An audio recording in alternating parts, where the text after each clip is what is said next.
ত্রয়োদশ জাতীয় সংসদ নির্বাচনকে সামনে রেখে উত্তপ্ত হয়ে উঠছে রংপুর ১ আসনের নির্বাচনী মাঠ। ঐতিহ্যগতভাবে জাতীয় পার্টির শক্ত ঘাঁটি হিসেবে পরিচিত হলেও বর্তমানে আসনটিতে শক্ত অবস্থানে আছে বিএনপি ও জামায়াত। মাঠে আছেন ইসলামী আন্দোলন, নাগরিক পার্টি, গণ অধিকার পরিষদ এবং অন্যান্য রাজনৈতিক দলের নেতারাও। বিস্তারিত সুজন মনোয়ারের তথ্য ছবিতে প্রতিবেদন। গঙ্গাচড়া উপজেলার ৯টি ইউনিয়ন এবং রংপুর সিটি কর্পোরেশনের ১ থেকে ৮ নম্বর ওয়ার্ড নিয়ে গঠিত রংপুর ১ আসন। এই আসনের ভোটার সংখ্যা ৩,৩২,২২২ জন। এর মধ্যে পুরুষ ভোটার ১,৬৭,১৮৩ জন এবং নারী ভোটার ১,৬৫,০৩৭ জন এবং তৃতীয় লিঙ্গের ভোটার ২ জন। নির্বাচনকে সামনে রেখে আসনটির সবখানেই সাজ রব। প্রতিদিনই চলছে কোনো না কোনো রাজনৈতিক দলের মিছিল মিটিং। গঙ্গাচড়ার ৯টি ইউনিয়নের মধ্যে ৭টি ইউনিয়নই তিস্তার নদীর ভাঙনের কবলে, যে কারণে এই এলাকার মানুষের মূল দাবি নদী ভাঙন রোধ, উন্নয়ন ও টেকসই অবকাঠামো।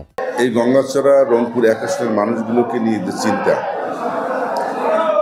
আমি এখানে আমার শৈশব কৈশোর এই গঙ্গাচড়ার ধুলা বালুর সঙ্গে আমার যেহেতু আমি মিশে আছি, এই মানুষগুলোর নিয়ে আমার যেটা চিন্তা সেটা হচ্ছে দীর্ঘদিন এখানে বহিরাগত এমপিরা এখানে শাসন শোষণ করেছেন।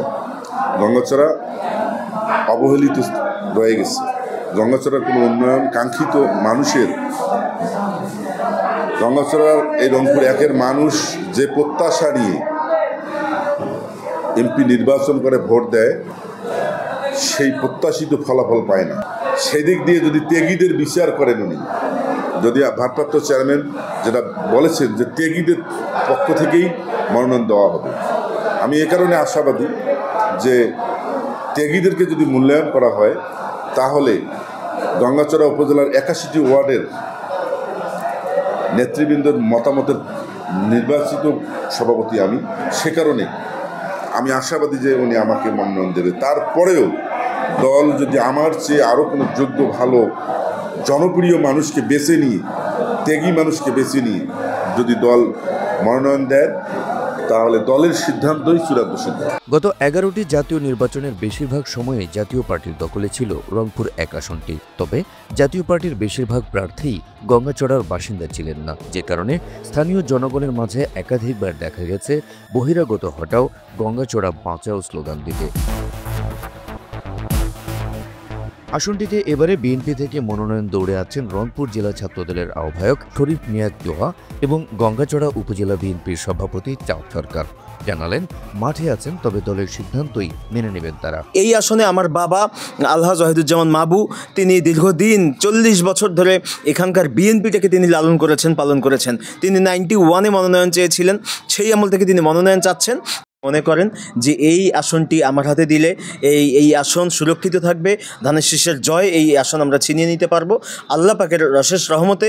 এবং এই অঞ্চলের জনগণের সাড়ায় আমাকে যদি পার্লামেন্টে আমি যেতে পারি, তাহলে আমার সর্বপ্রথম যেটি চেষ্টা হবে সেটি হলো এই অঞ্চলের মানুষের ভাগ্য পরিবর্তনের জন্য।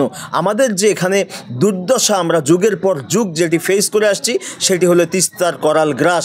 এই তিস্তার করাল গ্রাস থেকে এই অঞ্চলের মানুষকে বাঁচানোর জন্য যেসব পদক্ষেপ নেওয়া দরকার, এসব পদক্ষেপ সর্বপ্রথম গ্রহণ করব। গণ অধিকার পরিষদ থেকে মাঠে আছেন উচ্চতর পরিষদের সদস্য হানিফ খান সজীব। জানালেন তারুণ্যের দলের প্রতিনিধিত্ব করছেন তিনি। নির্বাচিত হলে কাজ করবেন তিস্তা পাড়ের মানুষের জন্য। রংপুর ১ গঙ্গাচড়া অঞ্চল একটি অবহেলিত অঞ্চল। এটি সবসময় বাজেট বৈষম্য থেকে শুরু করে নেতৃত্বের পর্যায়েও বৈষম্যের শিকার হয়েছে, যার কারণে এই অঞ্চলের মানুষ এখন অবধি পর্যন্ত উন্নয়ন অবকাঠামোর ধারায় স্বয়ংসম্পূর্ণভাবে এগিয়ে যেতে পারে না। এখানকার মানুষের জীবনের মান সব থেকে নিম্নমান।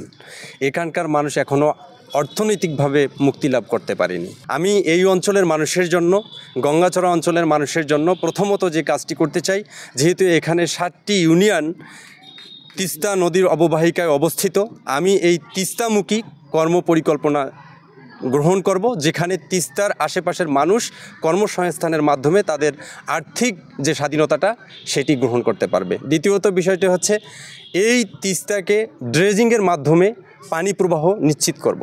মাঠে থেকে জোরে সোরে প্রচারণা চালিয়ে যাচ্ছেন জামায়াত ইসলামের মনোনীত প্রার্থী অধ্যাপক রায়হান সিরাজি। এছাড়া মাঠে আছেন জাতীয় নাগরিক পার্টির রিফাতুজ্জামান, ইসলামী আন্দোলনের এটিএম গোলাম মোস্তফা বাবু, মোহাম্মদ রুহুল আমিন এবং মোকাররম হোসেন সুজন।